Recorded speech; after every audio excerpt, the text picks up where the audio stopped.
Hello, everyone. I'm Jean-Claude at Beyond Mystic, and welcome to this episode of Galactic Download with Indigo Angel. You can find her work on her YouTube channel at Indigo Angel and also on her website at INDIGOAngel222.com. Let's give her a big, warm welcome back to the show. Indigo, welcome back. Well, thank you very much, Jean-Claude. I am super happy to be here today, and it's always a pleasure. Always a pleasure to have you on. And I was just thinking, man, I haven't had you on since Christmas. So first of all, Happy New Year. All the best, love, health, and prosperity to you and your family. Looking forward to our future collaboration here. Thank you. Same to you as well. It's definitely, it came into 2021 kicking and screaming, basically. Why is that? What do you mean? The winter solstice. It was just such a powerful alignment, and so much came through those codes that came through. It was just there was just a lot of clearing. I think a lot of people kind of dipped down during that time and had a couple-week period of just really clearing an immensity of Akashic records and deep emotions and trauma, and the Dark Mother template was coming up a lot. A lot of the dormant portions of Tiamat within the grids of the planet, and a lot of that was just coming up to clear. And so when I say it came through kicking and screaming, I spent a good couple weeks really kind of working through a lot of that myself. And I know a lot of other people probably were as well too. So yeah, absolutely. I've had a lot of reports for the audience as well. And like you and I did this show back in December with Daniel Shaw on the France Vortex map. I'm looking forward to doing a part 2 to that because we were barely scratching the surface there. And of course, on the 21st of December, I did this special report with Evan and Stephen Strong and Solreta Ontario. This was the mass meditation here on December 21st at Uluru. With this grand conjunction, and of course also with the winter solstice. So a lot of transformation has happened since then, and a lot of people felt this very, very deeply. So I understand what you mean. So sometimes when you get calibrated to a new frequency, it takes a while to kind of purge the old stuff, and it could be difficult for some people. So thank you for sharing that. But maybe can you share with the audience some of the tips and tricks that you use to get back into your center here and your frequency? Yes, definitely a lot of grounding, a lot of just accepting what I was working through, acknowledging it, identifying it, channeling that into art and creation. And, whenever you go through something where you hit such a deep descension is what I perceive it as, you're really integrating so much higher photonic light codes and light energy. We really were receiving the higher humanity codes, the 2222 codes that were coming through. And that's such it's a nuclear radiation, high nuclear gamma radiation. And so the body essentially, it's re-encoding the DNA, it's collapsing down the old geometric structures. And all of this is happening on such a quantified spectrum in the body that, it comes through these deep Akashic clearings and record releases. But really, after you kind of get through that part, you just shoot to the highest level, and you really just start receiving much more expanded downloads and integrations and much more higher consciousness expansion. And so I kind of felt that. So I went through that deep descension, and then it was just like a couple weeks later, I was just downloaded with a bunch new information that I hadn't perceived yet. So, and that's some of the stuff I'd like to talk with you today on today's show. Oh, well, that's very good. I'm excited to get into it. And I just realized something, of course, if you guys are just joining me now, you probably know that my previous channel was terminated back in December. And of course, with all of that, all of my previous videos with Indigo. So I'm in the process now of rebuilding that library. A lot of you have contacted me and forwarded me and uploaded those old videos. But in the meantime, I wanted to say, folks, if you want to go check out maybe the series on the pyramids live from Egypt. If you go right now to Indigo's YouTube channel and just type in Jean-Claude in the search box, and you'll see these episodes that we did from Egypt. And the reason I'm bringing this up, it kind of ties into the grid updates we're going to talk about today, but it also brings up the next trip that Indigo is about to take here, and she's going to the Yucatan. So let's talk about this here first before we get into the updates about your galactic downloads, Indigo. Why are you going now? Why are you being called to the Yucatan? What energy, what vortices are you planning to work with over there? Well, it really ties into the current running Lemurian grids on the planet. And this ties into the constellation Hydra and Pleiades the most. These are the two radial star signature identities that really do activate the running templates of the Lemurian grids globally. And this, of course, runs through Mesoamerica, India, Australia, Madagascar, Hawaii, the Polynesian Triangle, the Indian Ocean, where the old continents used to be of Lemuria, and those land bridges of Gondwana and all of those parts that bridged all of those areas together. But this is activating because these vortices, these gateways, these portals in Mesoamerica are very active at this time. I mean, even through the pandemic and through COVID, these are the countries that have stayed open, that haven't really shut down. And so there's a reason for that. There's a lot of healing codes that come through these parts of the country with all of these temples and pyramids. I mean, Mesoamerica has the most pyramids, I think, in a collective area within the Yucatan and within parts of South America and Peru. Where all of the Mayan codes come through. And as you know, the Mayans were, very invested in lunar consciousness and solar consciousness. They worshipped Venus, and they did a lot of their rituals under the star system Pleiades and also Aldebaran. And so, there's a lot of healing energy that's coming from this area, and a lot of people right now are traveling to this area. I mean, a lot of people you talk to right now, they're taking trips down to Mexico, and I mean, because this is what's available, this is what we can do right now with this limited travel ability. And so it's I'm going down there to go to about 6 temples and ruins and focus more on the artistic creation of the things that I do, possibly maybe doing an Inanna invocation or an Ishtar invocation, working with Venus, and also getting to understand the culture of the Mayans a lot better, as they were, they'd had a lot of lunar worship, which is really interesting to me. They worshipped about 9 different gods that were dedicated to just lunar consciousness. And so it's coming up a lot because at least within the winter solstice and in these astrological alignments, we've had a lot of timeline splits. The timeline splitting from 5D to 3D has been more noticeable, and that pertains to the splitting of different grids on the planet, such as Atlantean versus Lemurian networks, also with lunar consciousness versus solar consciousness. And so each one of those systems and each one of those timelines have been highly polarized. So whenever things start to present like that to me, I always want to dive deeper into, what does this polarization mean, and get to the root of things, because I just don't really believe in demonization and, labeling things as light or dark, because as you know, everything's unified in the end. So why I'm going is just to really work on this artistic aspect, bring forward more energy updates according to these, what I call them as myodotic and deodotic points on the planets. I feel all temples and pyramids are where we're having the most transduction of quantum energy.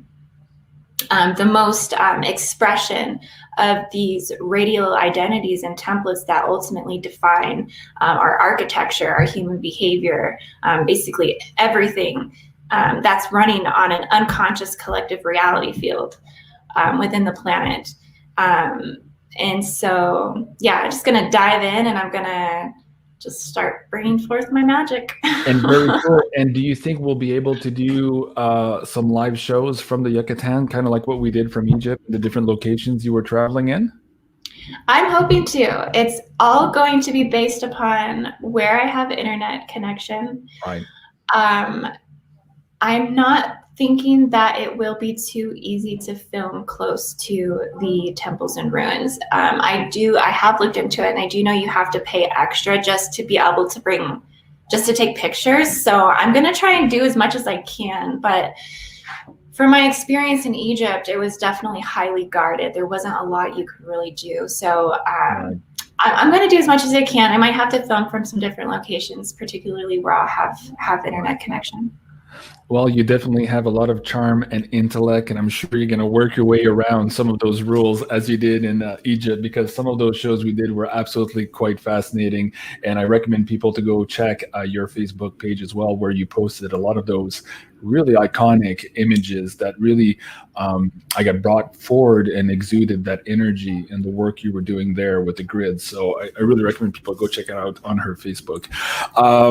Before we go further, Indigo, there seems to be something either hitting your table or your microphone. So I'm not sure. I keep hearing some little bangs in the background. Oh, I am in a house with other people. So I'm in a room with the door closed, but you may hear some bangs. They are okay. They're just doing stuff out there. I thought maybe your foot was banging underneath the table and you didn't realize it was picking up on the mic. So maybe just bring your mic volume down just a little bit. You're still a little hot, just a little bit, and we should be better. Yeah, I think so. That'll help out. So thank you so much for that. Well, why don't we start diving in? The impetus for this show tonight is the latest grid work and download. I guess, and a lot of it ties in with Egypt. That's why I was saying, hey, folks, go watch those videos on Indigo's Angels YouTube channel here to get the background for all of this work. Let me bring that up again. You're looking mostly, I guess, for this one, Stargate Giza. We got into quite a bit of those details, and also this one, the Stargate Grid interview. So if you go check those interviews out, you'll kind of have an inkling here of where this series of Galactic download is going here with Indigo. So Indigo, the floor is yours. I know today's download is quite technical. There's a lot in there, so take your time. Use your own words here as you describe your data points and your viewpoints here, and we'll start to try to break it down slowly, bite size by bite size. Okay? Okay, sounds good. And you always do such a good job kind of helping me like define things and explain things. So I just want to tell you, I really appreciate that. Oh. But today I was just going to recap most of my two most recent cosmic grid updates, and you can find these also on my channel as well, Indigo Angel. One was the Pegnusian Cosmic Grid update, and this was about the Nexus systems. And this was one of the major downloads I had received after the winter solstice. And also one of the reasons why I couldn't do a show right away, because I was just in a world of really kind of trying to piece together everything that was starting to present to me. But yeah, so I put a cosmic grid update about the Pegnusian grid, and this is active at this time. This is currently activating due to having about 4 to 7 planetary positions through Pegasi, through Aquarius, through the month of February, through this astrological planetary alignment. So a lot of that always starts to come through as we kind of align to the star systems, because everything that I'm talking about in terms of these grids, these are according to particular star systems and that intelligence that they bring forth here on the Earth. It's an underlying radial current, a helium spectrum as well, that brings forth these unseen realities that ultimately are the basis for all running reality fields that are manifesting on the Earth. But essentially, so I put that Pegnusian grid out, and then I also just put one out for, I called it the original creation grid, and this was according to Hydra and also Pleiades.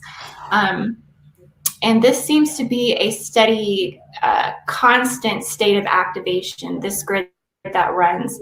And like I said, this is kind of presenting more through those meiotic and deodotic points, the temples in all of the points in Mesoamerica that are very open at this time. And so each one of these grids, the Pegnusian grid and the Hydra grid, they are somewhat opposing grids, defining two Akashic fields running timelines. So Pegnusian grids kind of represent more of the Atlantean grids, and the Hydra-Pleiadian grid represents more of the Lemurian networks. And so you could probably go ahead and bring up that this map. Yes, This map. yes. Okay, go ahead. Okay, so this is a map that I've charted, and I'm always kind of presenting this on my channel to define these grids and how I'm defining them.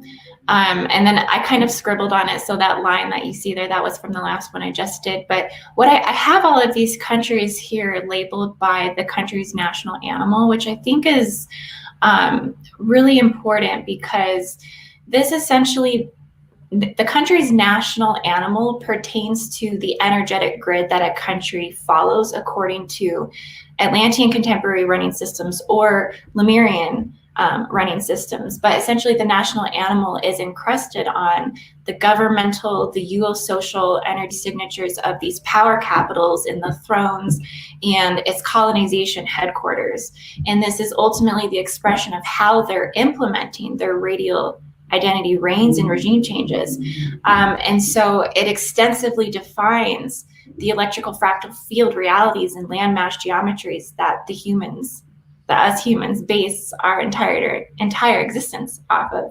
So, and this comes down to like everyday behavior, the infrastructure, the architecture, the temples and ruins, the original civilizations, the nationalism, the military war, everything, worldly agendas. It's all really defined by this.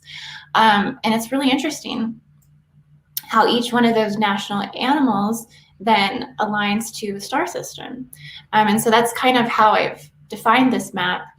And you can see the Pegasi grid is in the light blue or the teal there, and it's over Canada, the United Kingdom, I believe Norway, and just some of the countries there if you wanted to zoom in. But you can see which ones are defined by the Pegasi grid.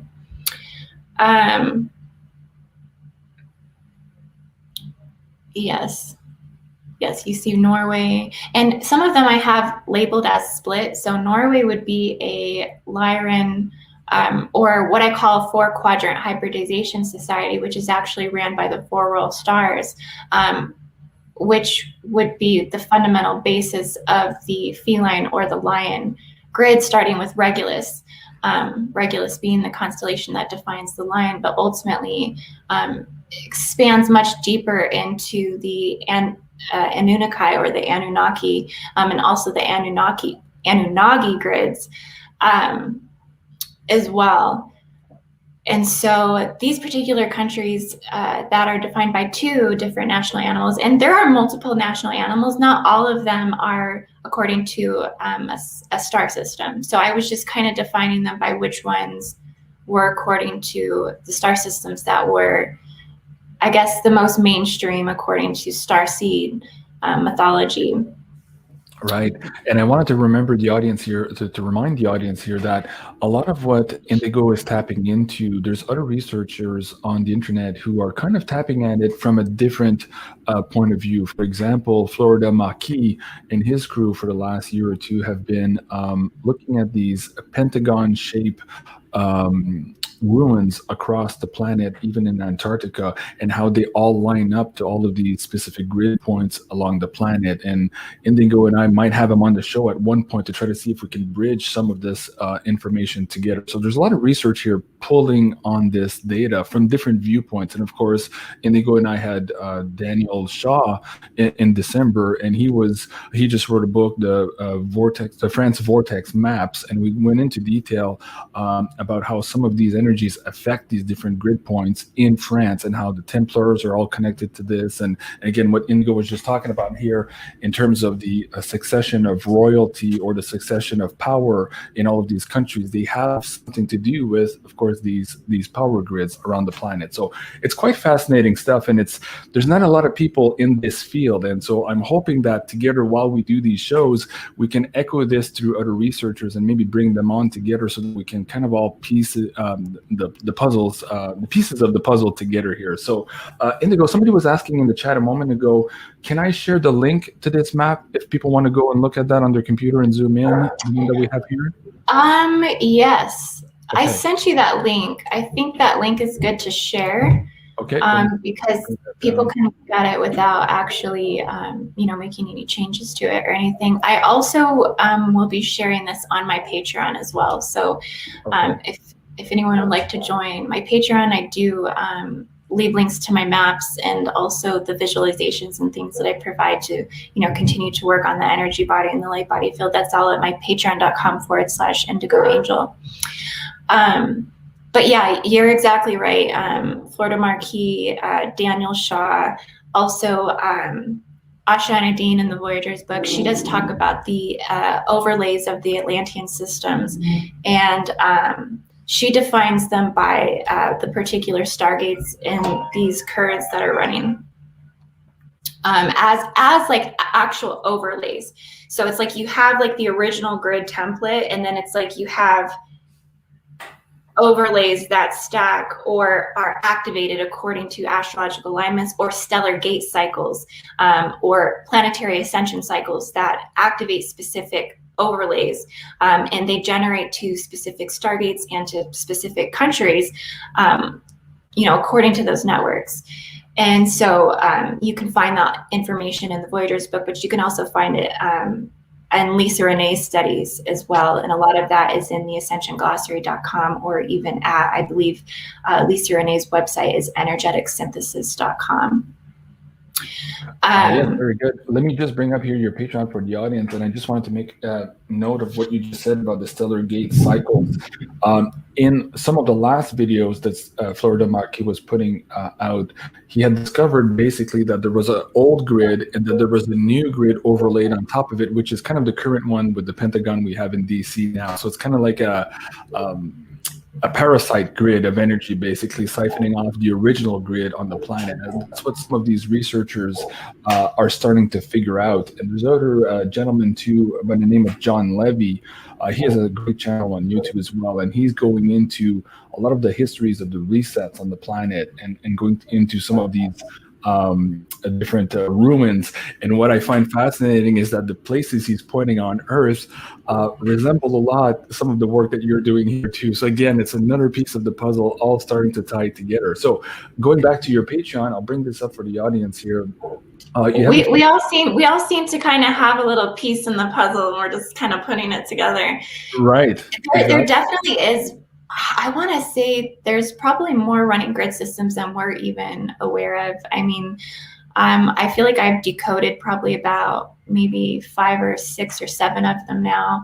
But there are much more that I'm aware of. Even in the Book of Enoch, the Keys of Knowledge, he talks about the dove grid, which is equated to the Jehovian Anunnaki grid, which ties into the J seals. And it's a giant dove that actually sits over North America and feeds into the 70-degree west ley line that runs through North America and South America, all along where those J seals were installed, which is another control, unseen, encrypted control system. That's an energetic, phantom system that pulls energy into these, phantom realms of Earth and things that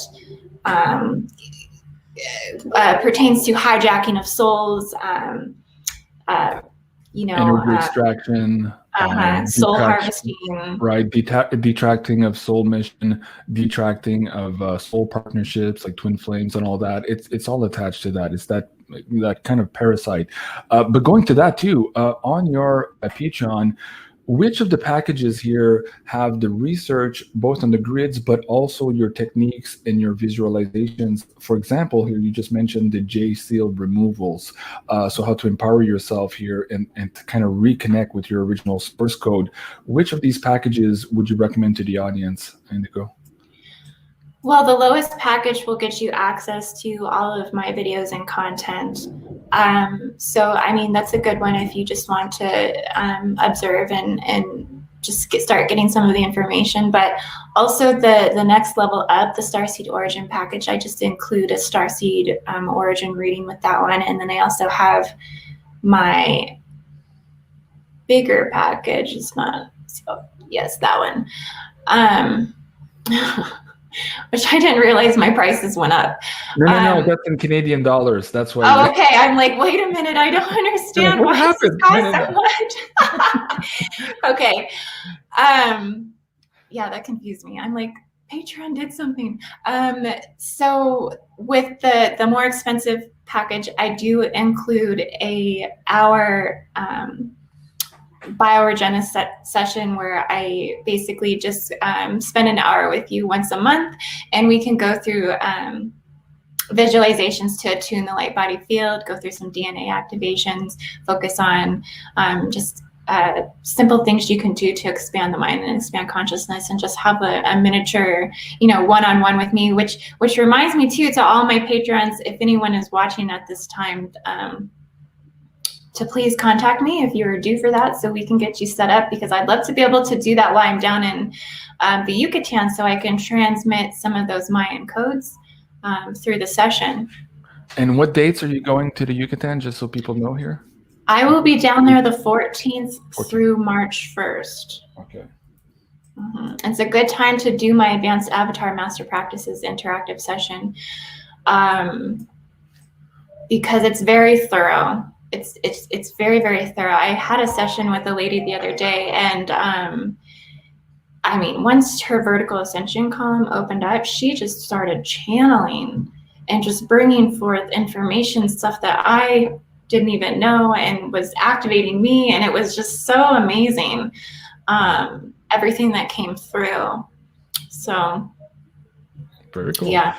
Okay, so do you want to go back to the grid? Is there more information you want to share on that before we change topics? Let me bring that slide back up. You also had sent me a second slide here. Let me bring that up as well. So you let me know how you want to move. Yeah, let's go back to the grid, because there's still a lot there. So Pegasi is coming up because we are astrologically aligned to that system as we speak. And so these particular countries that are defined by this national animal, they're also defined by the Pegasi intelligence, okay? And so this intelligence, what it has brought to the earth, is connected fundamentally as a starseed origin, but also connected as a grid network, but it's also connected into this inter-encryption into the future systems. And it actually starts to take us into transhumanism. It starts to take us into interplanetary space exploration and exoplanets. Pegasi, the constellation Pegasi, holds the most exoplanets out of all constellations. And exoplanets really take us into the intelligences of colonization. And so all of the countries that are defined by Pegasi have probably been the most fundamental in the processes of colonization globally. You can look at the UK, and one of the reasons why the UK has had so much success in colonizing other countries is because they actually have 3 different star systems that are defining their country. They have Draco and the Orion Grid. They also have the 4-Quadrant Hybridization Society in Lyra, and then they also have Pegasi. But then you look at Canada. Canada is also defined by Pegasi as well, because their national animal is the Canadian horse. And you think about how North America was colonized. It was by the Acadians, and the Acadians coming over. And so this was kind of the beginning of North America being colonized. So and how it's kind of defined and how you can kind of see Pegasi is everything is through the horse. And if you look at how the horse has assisted humans throughout history, it's been through the tactics of war. It's been through both peace and both war, but it's always been the horse has been what has carried, humans on their back. It has been in the workhorse essentially. So it is a fundamental aspect of the entirety of our history, from native and indigenous cultures all the way to the expansion of contemporary humanism and modern society and colonization. And so Pegasi truly is considered a force support system for expanding nations. Like I said, whether it's in war, whether it's in peace. But so all of this is an underlying fabrication to the materialization and organization of existing control systems on Earth, including the Atlantean boom of colonization. So like what I'm trying to say here is that they are leading projects into what is called the Nexus systems. And the Nexus systems is what is driving the future civilization account here on Earth. And this is going to take us into expanding into interplanetary space explorations into the future. And so the Nexus systems are primarily responsible for exploring all of the extra solar planets and habitable zones for life. And that is the basis for the Nexus systems. So you can kind of see how this radial system has been directing different components of reality since the beginning of civilization all the way into the future. And so the Nexus systems will be used for exploring the galaxy. Mm-hmm. I just wanted to bring this up to you. Somebody was saying in the chat that the national animal emblem for Canada is the beaver. That is correct, but we have many national emblems, including the horse. That's why I was showing the RCMP military application of the horse here. But if you bring up this page from Canada.ca, the government website, it does list the national emblems. And of course, the national horse is there here. I'm just pointing to that there. So people, that what we're talking about here has many different layers and many different facets in this communication. But here in terms of the military aspect or the control structure, the horse is probably more prevalent here as it comes to these grids. So just wanted to put that out for the audience. But thank you. She's absolutely correct. Yeah, it's the beaver is also one as well. And I have yet to find a way to define all of that just yet. Particularly because the beaver isn't a constellation either. The beaver isn't, but it's definitely an underlying energy that's serving a purpose in one way fundamentally to the governmental systems and the social systems of the country. It's fascinating because, we're just, again, very few researchers are going down this path, but as we are bringing the study together, we're finding out new things every day. So I appreciate everybody in the audience who maybe can bring other pieces to the puzzle here, because again, there may very well be a beaver constellation from a different point of view, from a different star or solar system, and we just don't know about it yet, right? But at some point it might connect to something else, and this is the research that is important for us to do, because it's all how do I say it? To me, it's very exciting because we're looking at a different viewpoint as opposed to that linear 3D kind of version of who we are and what our governance structures are from. We start to understand when we look at these patterns that we are connected to multiverse, basically, and maybe there is where we'll find this elusive beaver of ours here. Right? Absolutely. Okay, keep going on the map. Yeah, even if you look into like Chinese astrology, see, I've had to start exploring some of that to kind of define, because there are a lot of countries that are defined by the tiger as well. And there's only tiger constellations in Chinese astrology. So I've kind of been starting to dabble into that to pull some of this through. They have also like a turtle constellation, and they work with different animals for defining that.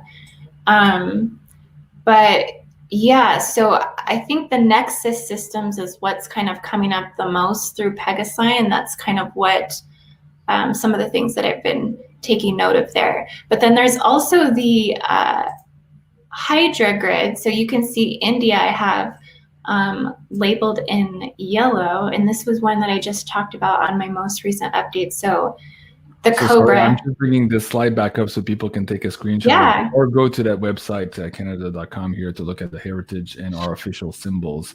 But the national horse is very prominent there as well. Okay, sorry, going back to your map, I just wanted to bring that up because people are going to say, hey, that's cool, we didn't know about that. So we're just pushing the needle forward here in Yeah. global understanding of things. Okay, go back to your map. Sorry about that. That's okay. So my last cosmic grid update, I did one defining the Hydra grid, and that's defined by India. So their one of their national animals is not the only one. They're also defined by the tiger and a couple others, but is the cobra, and it is the only country in the world that's defined by the cobra. And so it's this really ties into the Lemurian grid networks, and this is what these pink lines were defining. I was kind of drawing lines from India and running it through all of the original civilizations that have been defined by serpent mythology. And it takes us through Egypt, it takes us through Mesoamerica, it takes us through Peru, it takes us up to Mount Shasta, it takes us down through Australia, with Australia having the rainbow serpent. In Egypt, it's defined the cobra was the protector of the pharaohs, and as when I went to Egypt, you could see how the cobra symbolism was all over all of, basically everything. It was probably one of the most prominent things that was represented there. And then also going down into Machu Picchu, they have a lot of serpent temples there. They have a serpent stone, and then Mesoamerica, the Mayans were they revered the Kukulkan, which was the the plumed serpent, which was a hybrid of avian and serpent. And so essentially this grid is really important because I do feel that this is the original human root race. Lemuria was defined by 7 ancient races that came from what was considered Mu or Gondwana or what's it called?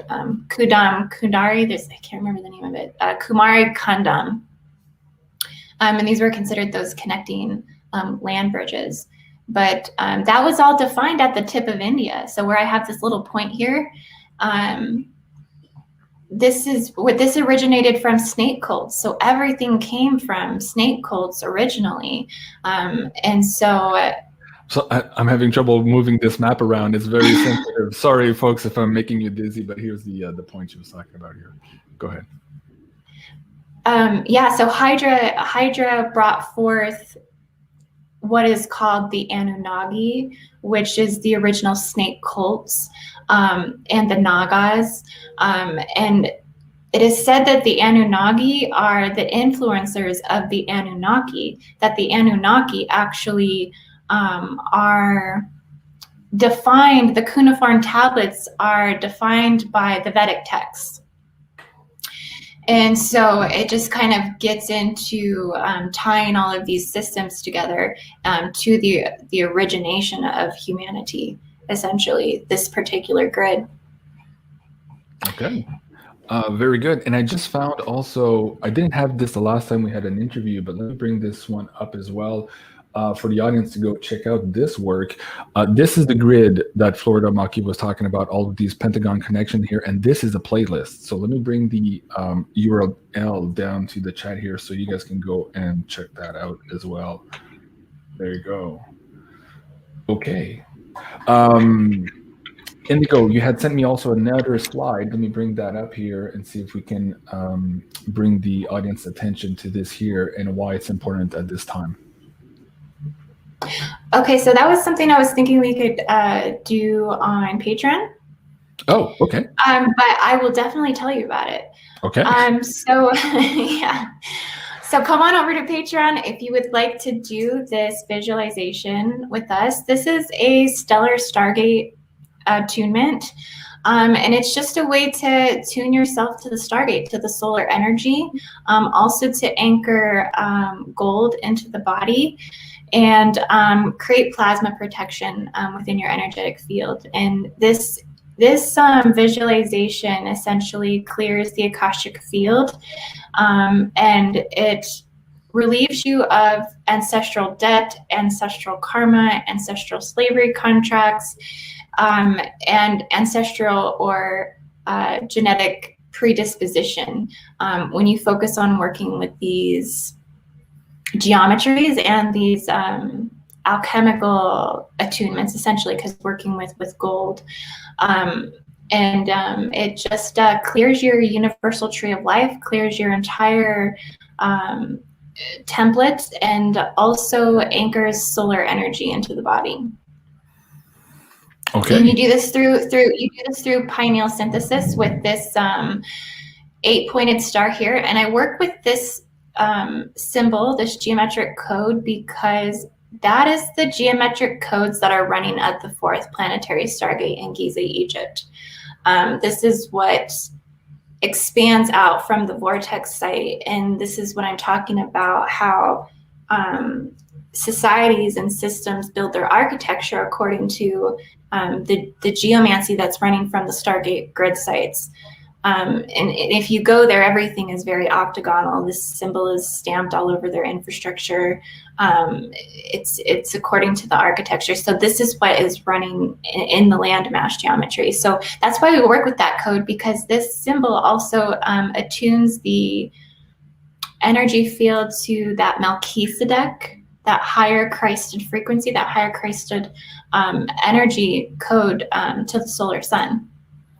And so, yeah, it's very powerful, and I recommend doing this. And I'll actually go through everything more in detail on Patreon. But it's good to do this attunement. I say 3 times a day. You want to do it as the sun is rising. You want to do it at the high noon, and you want to do it as the sun is setting, because you're actually getting different. The sun actually goes through all of the helium spectrum. So when we talk about the black diamond sun and the diamond sun and the platinum sun and the Syrian sun and the golden sun and all these different spectrums of the sun is actually transforming through all of those in one cycle. And so when you perform this 3 times a day, you're getting those different codes at that time. That's fascinating. So folks, if you want to join us for that episode, you can do so here at patreon.com/BeyondMystic. And there you're looking for the Insider Access Pass. This is one of those Insider Access Pass videos. It's added value content here to the Patreon supporters who help me out and make it possible for me to do all of these videos free and public here on YouTube. So thank you so much, everyone, for joining us for that. And of course, if you're also a member of the Patreon group for Indigo, she will also have access to this video to upload on her website as well, so you guys can go check that out. While we're at it as well, please do remember to like, share, and subscribe here at my new YouTube channel. Thank you so much for all of that. And also at BeyondMystic.net, if you look at the bottom right corner here, I've added a mailing list feature in case I do get censored again or deleted. At least I'll be able to contact you guys and let you know where I will be broadcasting from moving forward. And finally here, you can also find me on Telegram. This is a new channel I've created a couple of weeks ago, and I'm starting to populate it now as I would normally my Twitter account. And my Twitter is, if you can find it somewhere here, that is Beyond_Mystic. So that's it for me. Indigo, anything else you want to share with the audience here live? Any new thoughts, words of wisdom here moving forward, or new projects you're working on before we switch over to the Insider Access video? Just as far as new projects, just going to be heading down to the Yucatan and going to be working on everything down there. And I will be getting some new visualizations out on my Patreon as well. And if anyone would like to subscribe to my channel, Indigo Angel, please do. Don't forget to hit the notifications bell so you can get all of my messages and stay in contact. You can also sign up at my mailing list at INDIGOANGEL222.com. I do try to put out a monthly email with all of the new information that I have gathered. And yeah, and thank you so much for having me on today. I really appreciate it. Very good. Well, while we're there too, Indigo, please tell the audience here what different packages and services you offer on your INDIGOAngel222.com. I've got the book online here. I've got your book by the mail already. I'm excited to read that. I just got that. But let the audience know here some of the packages and the other services you offer in terms of Starseed's origin and other readings. Scroll down a little bit. Okay. Okay. So yeah, I have a lot of the diamond package is the full package.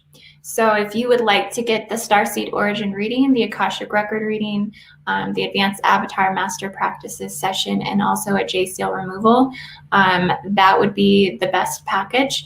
I offer my Hydra special. This is a Starseed origin reading with a 1 hour personal session where we can go through the reading together, and we can you can ask as many questions as you'd like about it.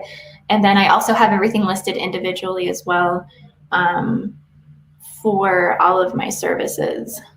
You can scroll down a little bit. Let me bring it back up.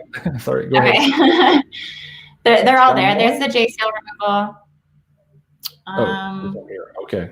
JCL removal, and then that's about an 1.5-hour session where we go through and remove all the JCLs. It's pretty in-depth. It's very detailed. It's a very thorough 15-dimensional vertical ascension column clearing. We do a liquid light cleanse. You can follow it up with an actual detox or a fasting. It actually enhances the removal.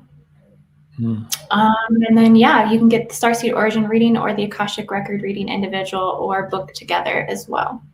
Perfect. And your email mailing list is down here at the right bottom corner too. So folks, if you want to stay in touch with Indigo and her next couple of trips here and our new information and also a new book. Are you working on a new book right now? How are you moving along with that? I am.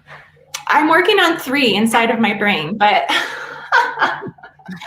I have a Hydra book that I want to write. I have a Grid Keepers key code book that I want to write. And then the book that I'm currently working on is for all of my visualizations. I'm hoping to put together a book of up to 75 visualizations that are focused just on expanding the mind through working with all of the portions in the bioenergetic field.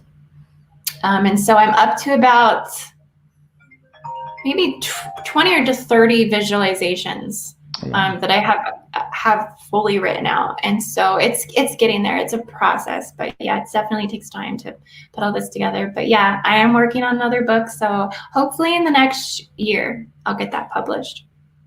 Very good. Well, there you go, folks. That was Indigo Angel. You can find her at INDIGOAngel222.com. That's her website. And of course, let me bring this back up. And of course, you can find her also on YouTube on her channel here, Indigo Angel. And please do go subscribe. I just had to resubscribe again. Imagine that. YouTube keeps unsubscribing us. I know. It's the same thing here. My people tell me that all the time. It's like, hey, I subscribed to that, and how come I don't see your new live shows, JC? And I went back and looked, and of course, I was unsubscribed again. So, funny business here on YouTube. Oh yeah, they like to take the views off. They like to unclick your notifications. They like to not notify you if you're signed up for notifications. So yep. Yeah. if you love someone and you really support their work, you kind of have to pay attention to all their other outlets. Right.